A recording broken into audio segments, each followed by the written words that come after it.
Late f z be analytic in ring shaped region D. जो हमारा f z है एक एनालिटिक फंक्शन है रिंग शेप्ड रीजन डी में, जो कि दो कॉन्सेंट्रिक सर्कल्स, कॉन्सेंट्रिक मतलब जिनके सेंटर सेम होते हैं, तो to concentric circle C1 and C2 से बाउंडेड है, जिसका सेंटर कहाँ है, Z0 है, और इसकी रेडियाइज R1 और R2 है। And let Z be any point of D।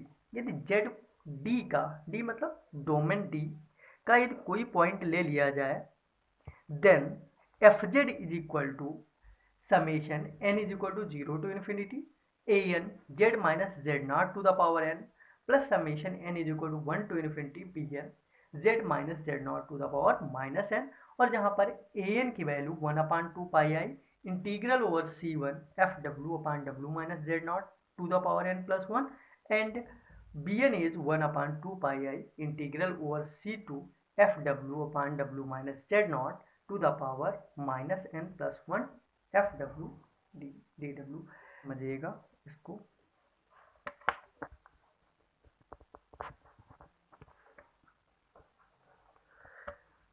तो चलिए प्रूफ देखते हैं। तो सबसे पहले हम लोग एक फिगर ड्रॉ करेंगे, जैसा कि कल टेलर थ्योरम में ड्रॉ किया था। सबसे पहले टू सर्कल्स ड्रॉ करेंगे, और दोनों सर्कल कैसे होने चाहिए, कॉन्सेंट्रिक होने चाहिए। तो एक सर्किल आपका ये है, दिस इज सर्किल,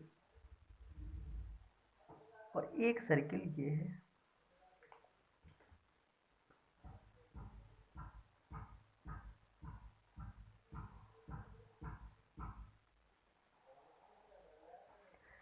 तो this circle is C1 and this circle is C2, this is C2।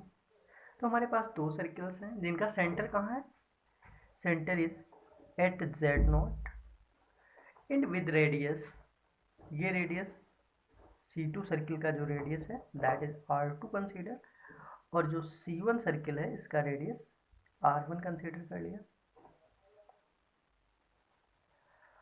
अब एक स्मॉल आर रेडियस एक कोई पॉइंट ले लेंगे, कहाँ लेंगे। अब जो हमारा फंक्शन एफ जेड है वो कहाँ एनालिटिक है, इस रिंग शेप्ड रीजन में। मतलब हमें इस रिंग शेप्ड रीजन से मतलब है, इस अंदर वाले से मतलब नहीं है। तो सिर्फ इस रीजन से मतलब है, और यहाँ पर कोई पॉइंट जेड है तो consider this is any point, कहीं पर ले लीजिए, consider this is any point Z.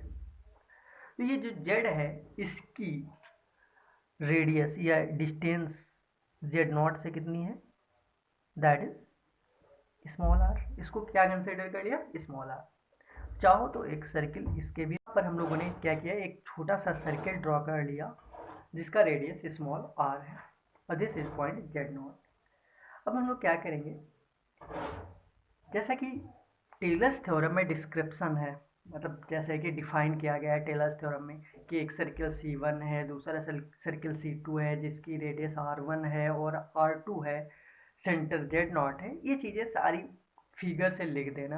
तो ये चीज़ें हम लोग नहीं लिख रहे हैं, ठीक है, और डायरेक्टली क्या करेंगे इसको, ये जो डिस्क्रिप्शन है ये is like a Taylor's theorem है, तो इसको वैसे ही लिख लेना है, ठीक है। तो डिस्क्रिप्शन ये चीज़ हम लिख देते हैं, ठीक है। Description is like Taylor's theorem, हालांकि एग्जाम में आप ऐसा ना लिखना, ठीक है। Description is like Taylor's theorem.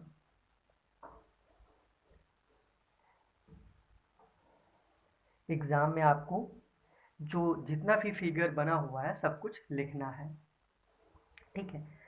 यहाँ पर मैं लिख रहा हूँ। Now by Cauchy's integral formula, by Cauchy's integral formula. Cauchy का इंटीग्रल फार्मूला क्या था किसी भी पॉइंट के रेस्पेक्ट में। Now by Cauchy's integral formula F Z is equal to 1/2 pi I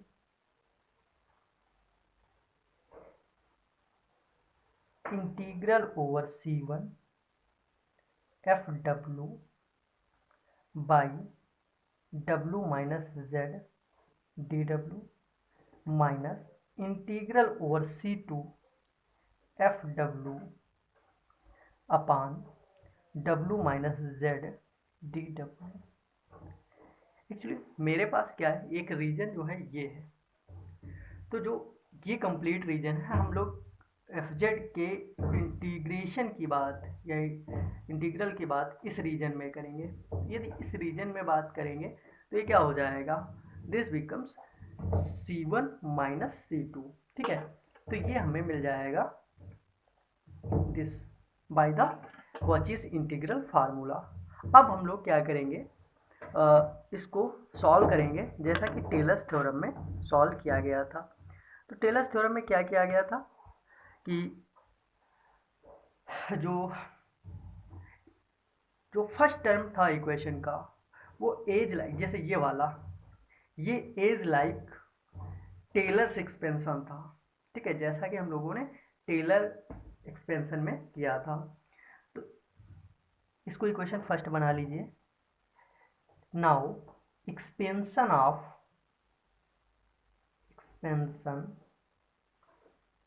of first term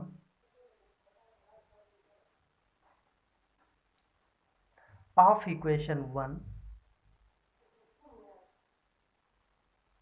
is as like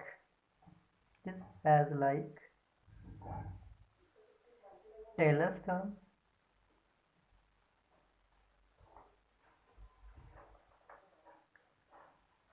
ठीक है, तो फर्स्ट टर्म है उसका एक्सपेंशन हम लोग टेलर्स थ्योरम के अकॉर्डिंग करेंगे।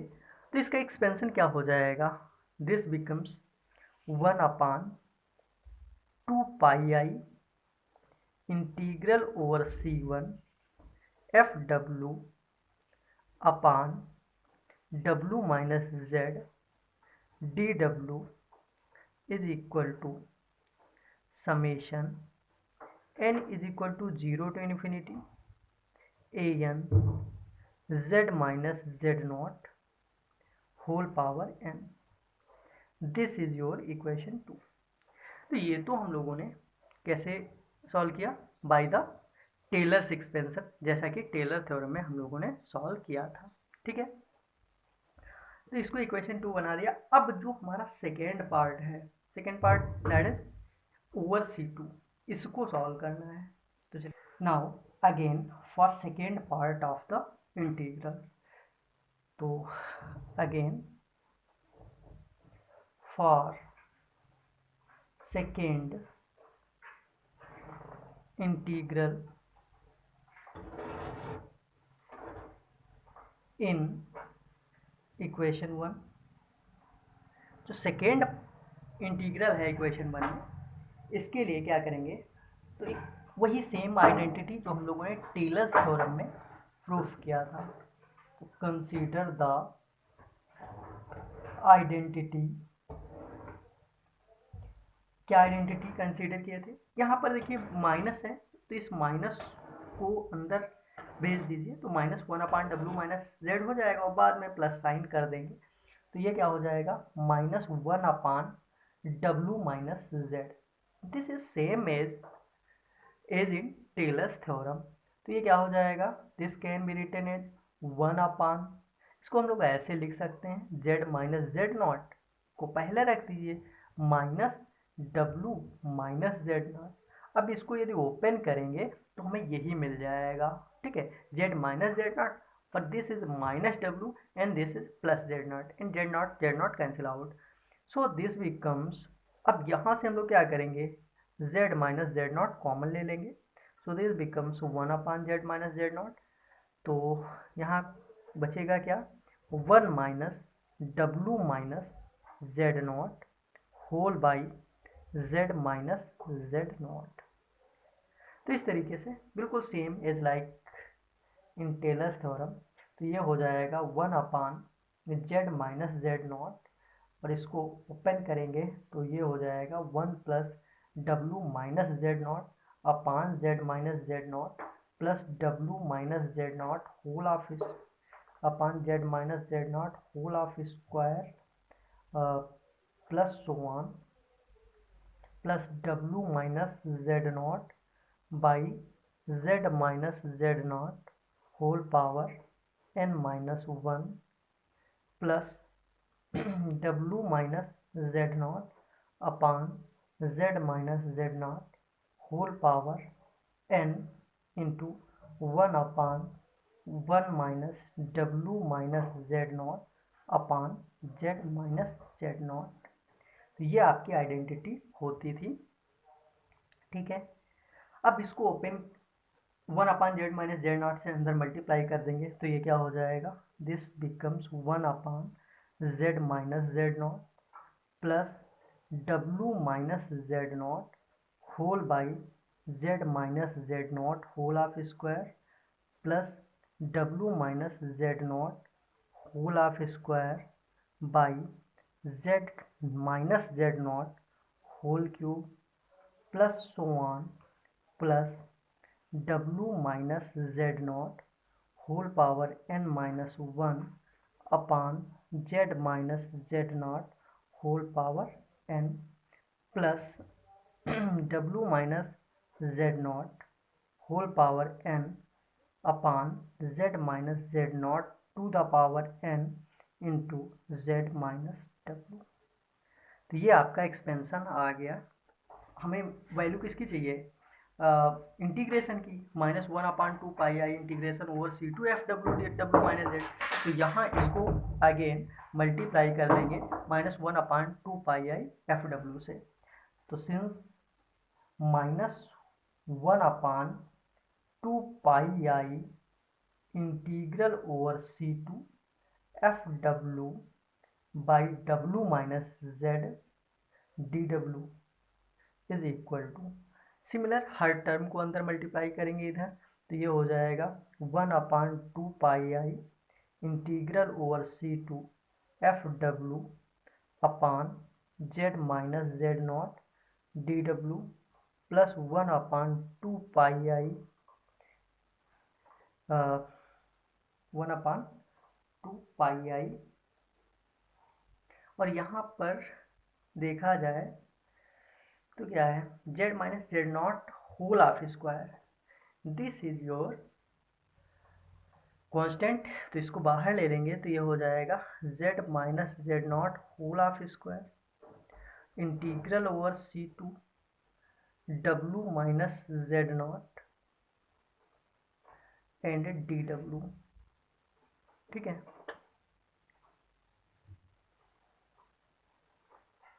सो this is W minus Z not D W. इसी तरीके से plus so on one upon two pi I last term Z minus Z not to the power n integral over C two W minus Z not to the power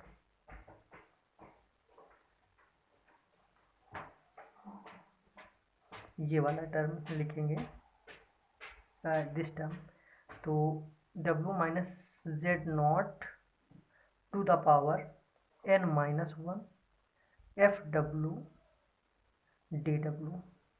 और next term ये आपका हो गया, तो इसको लिख लीजिए जैसे कि वहाँ पर लिखे थे एस एन, वैसे ही यहाँ क्या लिख लेंगे पी एन। तो इस तरीके से हम लोगों ने ये चीज़ की। तो जहाँ पर पी एन क्या है, where P N is one upon two pi I Z minus Z not whole power n integral over C two W minus Z not whole power n upon Z minus W D W. तो इस तरीके से हमें क्या मिला, P N मिल गया। अब जो टर्म्स हैं यहाँ पर, जो हमारे टर्म्स हैं इंटीग्रल ओवर सी two C one C three, जो ये टर्म्स थे, कहने का मतलब जो हम लोगों ने इंटीग्रल वाले पार्ट रखे थे, उनको कोई नया कांस्टेंट कंसीडर कर लो। जैसा कि मैंने स्टेटमेंट में बताया था कि B N is equal to where B N is equal to 1/2 pi I integral over C two W minus Z not to the power N minus 1 F W. तो वही चीज़ यहाँ पर पुट करेंगे। तो क्या पुट कर देंगे, पुटिंग जो इंटीग्रल हमारे थे जो लास्ट इक्वेशन में बने हैं विच इज उनकी जगह क्या पुट करेंगे बी एन। तो B N is equal to क्या पुट कर देंगे 1/2 pi I integral over C two W minus Z not whole power N minus 1 F W D W. तो उनकी जगह पर हमने क्या कर दिया बी एन। तो जैसे ही n is equal to 1 put करेंगे तो हम फर्स्ट वाला जो टर्म है वो हमें क्या मिल जाएगा बी वन। तो हमारा वैल्यू जो है 1 जो हम लोगों ने फाइंड आउट की थी -1/2 पाई इंटीग्रल ओवर सी टू एफ डब्ल्यू माइनस जेड। तो ये वैल्यू क्या निकल के आएगी, दिस बिकम्स, पहला टर्म क्या हो जाएगा, that becomes b one z minus Z not to the power -1। Next term क्या हो जाएगा b2 z minus Z not का whole power -2 plus so on plus bn z minus Z not whole power -n plus pn। तो इस तरीके से ये इसको भी कुछ इक्वेशन बना लो, दैट इज इक्वेशन 3। ठीक है, 2 इक्वेशन पीछे बन चुकी। तो यहाँ पर फिर से वही चीज़ है कि pn जो है जैसे ही हम लोग n टेंस टू इन्फिनिटी रखेंगे तो pn की वैल्यू क्या हो जाएगी, 0 हो जाएगी। Here pn tends to 0 as n tends to infinity. तो जैसे ही n इन्फिनिटी की तरफ टेंड करेगा तो pn की वैल्यू क्या हो जाएगी 0। So we have -1/2 pi I integral over C two F W by W minus Z D W is equal to, तो बचेगा क्या, ये वाला टर्म बचेगा आपका। दिस बिकम्स, इसको समीशन फॉर्म में लिख देते हैं। तो summation n is equal to 1 to infinity B N Z minus Z not to the power -n put कर सकते हैं। This is your equation 4। अब यहाँ से जो हमारी इक्वेशन क्या आई, दिस इज योर इक्वेशन 4। अब जो हमारी इक्वेशन गिवन थी आई इक्वेशन 1 एंड 4, 1 एंड 4 से हम लोगों का एफ जेड क्या हो जाएगा, इंटीग्रल पार्ट जो फर्स्ट पार्ट था वो तो हमने टेलर्स थ्योरम से लिख लिया था। तो उसकी जगह पर summation n is equal to 0 to infinity A N Z minus Z not to the power n था। और जो सेकेंड टर्म था वो क्या आपका था, दिस बिकम्स दिस। सो इसकी जगह पर हम लोग क्या रख देंगे, plus summation n is equal to 1 to infinity B N Z minus Z not to the power -n। तो this is your Laurent theorem और लॉरेंट सीरीज, जहाँ पर an की वैल्यू क्या है, where an is equal to 1/2 pi I integral over c1 F W upon W minus Z not to the power n plus 1 D W. ये Taylor's theorem में हम लोगों ने देखा था, जो भी कोफिशिएंट उसका यही तो आता था, इसी की जगह पर तो हम लोग वैल्यू पुट करते थे। And B N is your, और बी एन हम लोगों ने अभी कंसीडर किया है, बी एन जस्ट अब ये कंसीडर किया है this, B N is equal to 1/2 pi है इंटीग्रल आप ओवर सी टू डब्ल्यू माइनस। तो ये चीज़ क्या हो गई बी एन। तो ए एन और बी एन की वैल्यूज़ क्या हैं, A N and B N becomes, B N is your 1/2 pi I integral over C two W minus Z not to the power n minus 1 F W D W. तो इस तरीके से हमें ए N और B N की values मिल गई। ठीक है, if we have defined, if we have obtained any manner, in any manner, or is the definition, or as definition of fz, ठीक है। तो जो फार्मूला है जो हम लोगों ने देखा, द फार्मूला कौन सा, लॉरेंस सीरीज वाला, क्या था, F Z is equal to, अब हम लोगों ने दो पार्ट्स में उसको ब्रेक किया था, एक तो N is equal to zero to infinity, और दूसरा N is equal to one to infinity जब किया था तो पावर माइनस एन थी, माइनस एन माइनस वन था।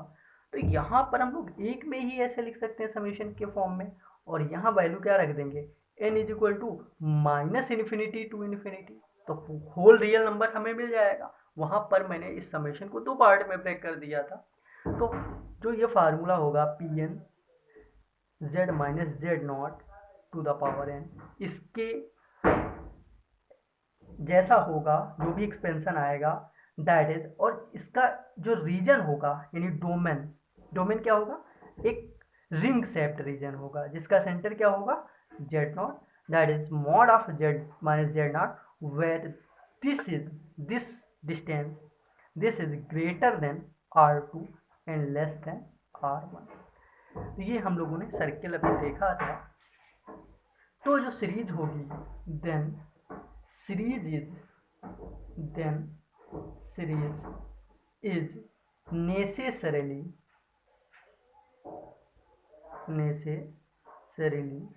identical with Lorentz series, with Lorentz series। तो समझ आया, ये हमारी यूनिकनेस थ्योरम है। इसमें हम लोग क्या करते हैं कि कोई भी फंक्शन है वो किसी भी तरीके से, किसी भी डिफिनेशन से, जो भी हमारा फार्मूला आएगा वो लॉरेंट सीरीज के आइडेंटिकल होगा, ठीक है।